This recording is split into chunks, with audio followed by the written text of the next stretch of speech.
Infractor pe zonă! Infractor pe zonă, fraților! O să mergem 2 km până la biserică. 2 km? Da, 2. Păi omor până acolo! Păi omor până la biserică! Mai avem 3 km de mers. Eu am un harta ta acum! Și să nu pe hartă. Nu e pe hartă, nu Ședem? Ce pe bă? hartă. Ședem? Aici de arată și vrem. Că să intru pe mapă.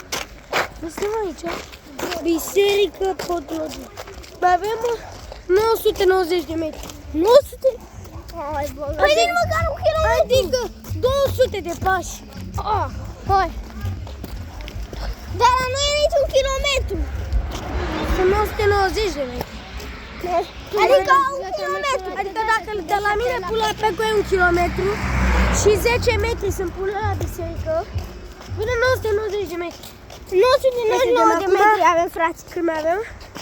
Uitați-mă apa să vă arăt. Să Uitați-mă nu ziceți apa. că troll. S-a susținut. Control! Uitați! Nu faceți troll! Uitați-mi mapa. Uitați mapa.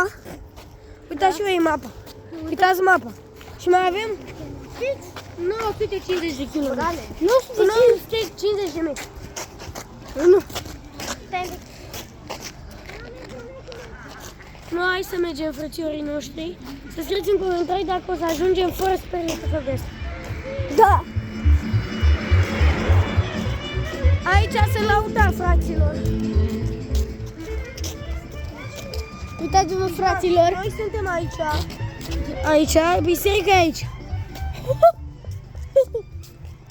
Bună seara! Deci avem aproximativ 200 plus 8 plus 700 ori 9. Mai avem 890 de metri. Aproximativ. Aproximativ! O să ieși cam în curtea bisericii și o să mergem la magazin!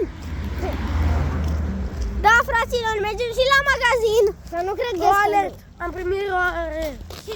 Am primit o alertă. Că ce? Ce am primit? Și e O alertă. și ca urs. E 11 ceasuri. Lup. Urs, lup! Lup plus zona de pică Podlogeni, biserică. Adică la Da, mă, biserică pe acolo să fie un... Da, mă! Da, mi-aș! Bă, să arăt o alertă. Da, mă, o alertul! Ia stai. Uite. O alertă. Două alertă. Ok, abonaților, ar trebui să închid că atâta mă lasă YouTube-ul să fac videouri. Fac un alt episod. Facem când ajungem la biserică. La biserică. Da, Și stai pa, să mă filmezi. pa, pa.